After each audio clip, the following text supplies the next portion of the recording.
Nah, ini nanti apa? Pokok dari pembahasan. Benar-benar harus dipahami. Iqamah, menetap, tidak sedang safar itu syarat apa? Wajib. Artinya orang-orang yang sedang mukim, tidak sedang bepergian, wajib untuk puasa. Dan bukan syarat sah. Artinya apa? Orang yang tidak memiliki kewajiban puasa, dia sedang bepergian. Orang yang berpergian wajib puasa enggak? Enggak, karena tidak terpenuhi syaratnya tadi. Tetap sah puasanya. Ketika kita bisa bedakan syarat ini, kita bisa memahami banyak masalah. Jadinya Allah Subhanahu wa taala berfirman, "Faman kana minkum maridan aw 'ala safarin fa'iddatun min ayyamin ukhra." Ini satu dalil tapi apa? Masuk ke banyak permasalahan. Barang siapa yang sakit di antara kalian atau dalam kondisi safar, maka ganti di kemudian hari, ganti di hari yang lain. Mereka mendapatkan uzur untuk tidak puasa. Mereka tidak wajib puasa. Nabi Shallallahu Alaihi Wasallam bersabda, "Laisa minal birri siyamu fis safar." Bukan termasuk kebaikan apa? Berpuasa ketika safar. Kalau dari sini kita bisa ambil kesimpulan apa? Orang yang berpuasa itu tidak memiliki kewajiban untuk, orang yang safar itu tidak memiliki kewajiban untuk puasa. Adapun nanti maksud dari hadis ini itu seperti apa? Apakah tidak berpahala orang yang berpuasa ketika safar? Nanti kita sebutkan. Nah, ada masalah ketika seseorang itu safar. Kapan dia dibolehkan untuk berbuka?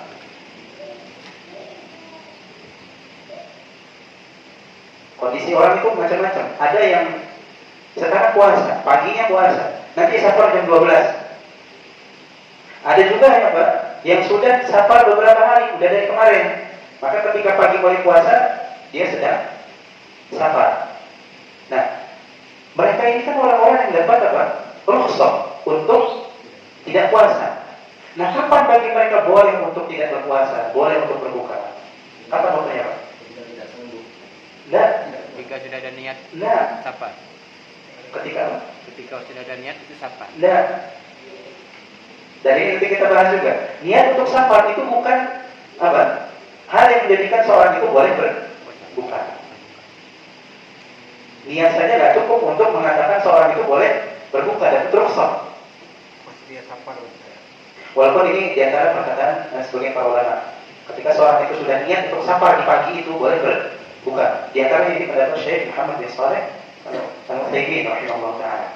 Ketika seorang sudah niat saja untuk safar, dia boleh untuk berbuka. Wallahu a'lam. Pendapat yang lain lebih kuat terkait masalah ini. Apa, Pak? Ketika seseorang sudah dikatakan safar. Ketika seorang sudah dikatakan safar. Kalau berangkat pergi misalkan orang mana? Orang Natal. Pergi mau ke mana? Belanda.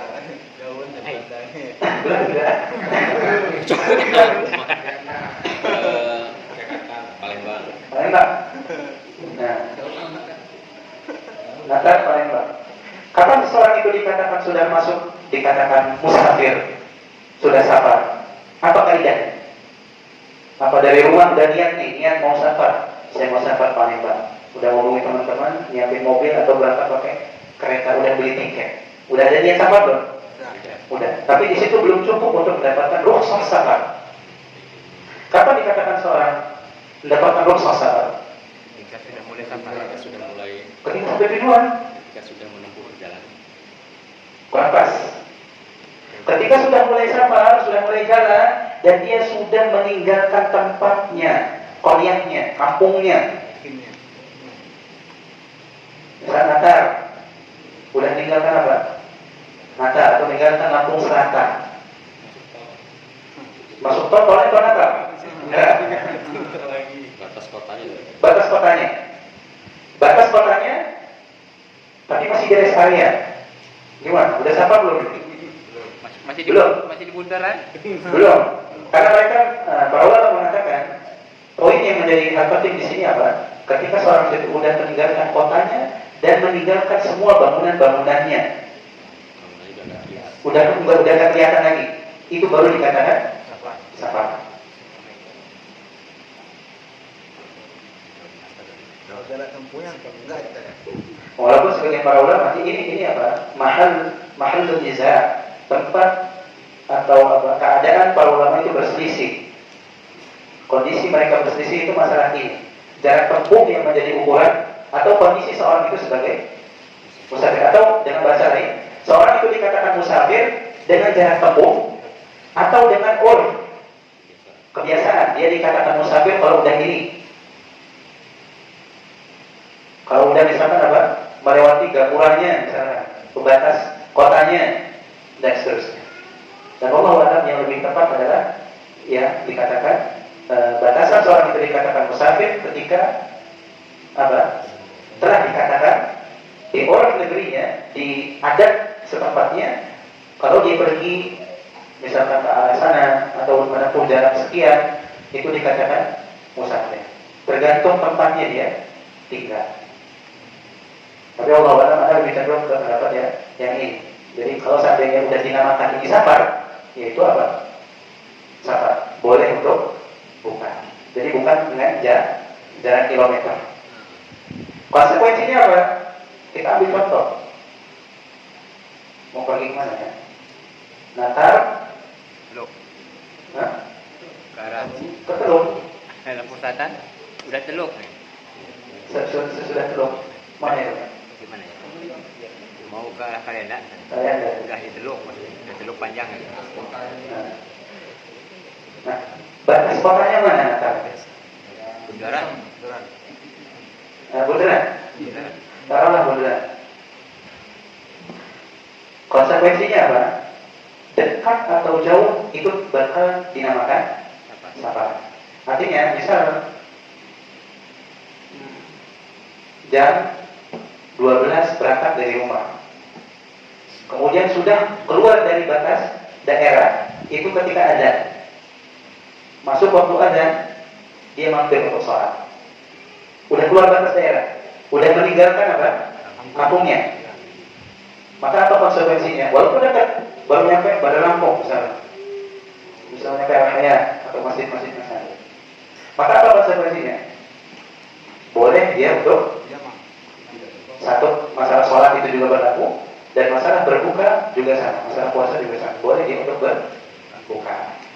Ini kita berbicara tentang boleh, bukan tentang apa? Harus berbuka atau tidak.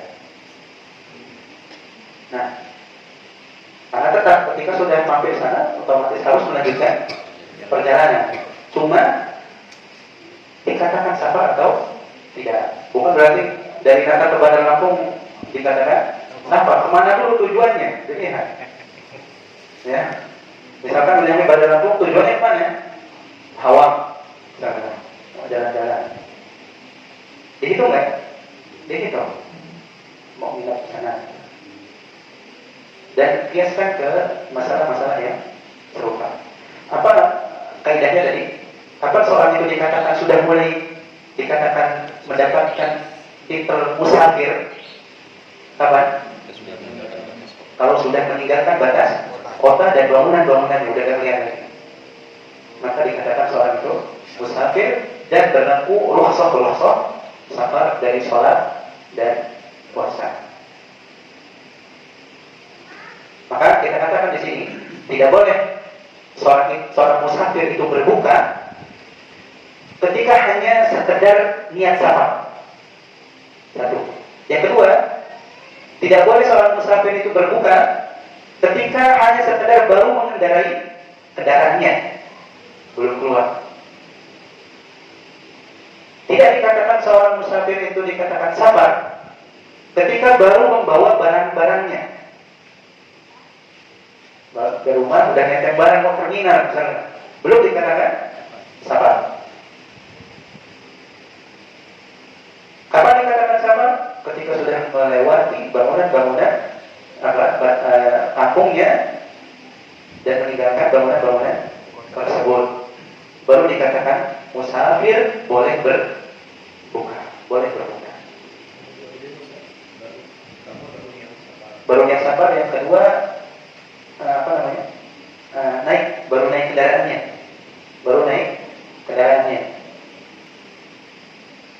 Yang ketiga baru bawa barang-barang kendaraan, bawa barang bawaannya. Orang yang baru niat, orang yang baru naik kendaraannya, orang yang baru bawa barang-barangnya tidak dikatakan sabar atau tidak dikatakan musafir. Nanti ketika sudah melewati batas kotanya atau batas kampungnya, baru mereka dikatakan musafir. Nama tentang huruf tadi, misalkan orang Sri Mulo ya, pemanggilan ini, ketika seorang tujuannya misalkan ke Bandar Lampung lah ya, Tanjung Karang, orang pemanggilan ini secara kebiasaan ke Bandar Lampung itu safar, sehingga ketika sampai di Bandar Lampung walaupun masih dekat puasanya dibatalkan, sholatnya di jamak qashar. Nah, hal seperti itu digunakan nggak?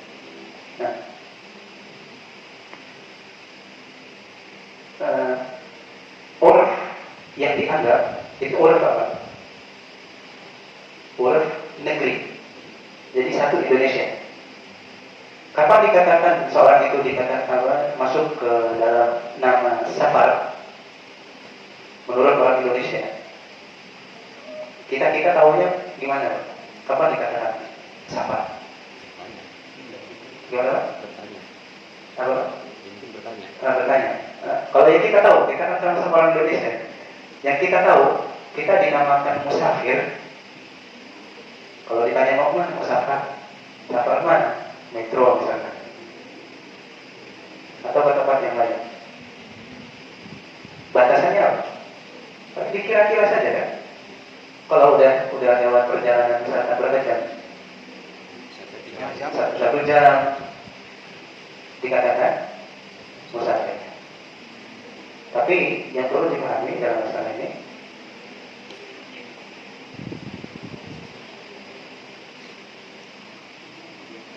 kata safar itu bukan hanya sekedar perginya seseorang menempuh perjalanan dengan waktu tempuh yang ditentukan, seperti misalkan 1 jam. Seorang itu dikatakan safar kalau memang ada persiapan, dia bawa apa yang dia perlukan untuk safar, bukan hal yang ditempuh terkadang PP gitu, sekedar pergi gitu, pergi pulang, bukan sekedar seperti itu. Makanya terkadang kita dalam poin ini sedikit bermudah-mudahan pergi ke sebuah tempat kemudian dikatakan safar. Padahal kita ambil kaidahnya yang mana? Urf. Ambil kaidahnya ya urf. Dan urf kita orang Indonesia, anak kira tidak seorang itu dikatakan musafir kalau hanya sebatas sampai pulang pergi, nggak bawa apa-apa gitu, hanya motornya sampai tujuan terus balik lagi, nggak sampai 1 hari.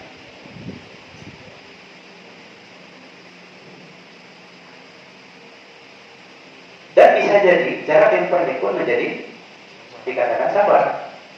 Kalau dengan kondisi yang tadi kita sebutkan, udah persiapan, nggak bakal pulang beberapa waktu, dan itu jarak tempuhnya lumayan, dia harus meninggalkan kampungnya, misalkan ke metro, kamu benar sabar. Beda dengan orang yang biasa ke metro, PP metro, pulang pergi, misalkan nyari sayuran, nyari beras dan semacamnya, itu tidak lagi dinamakan sabar. Seperti hanya orang-orang di Jabodetabek ketika kerja, itu jarak kampungnya luar biasa dengan macet. Padahal harusnya nggak lama, tapi dengan macetnya jadi lama dan seterusnya. Maka perlu kita dalam hal ini tidak bermudah-mudahan atau hati-hatilah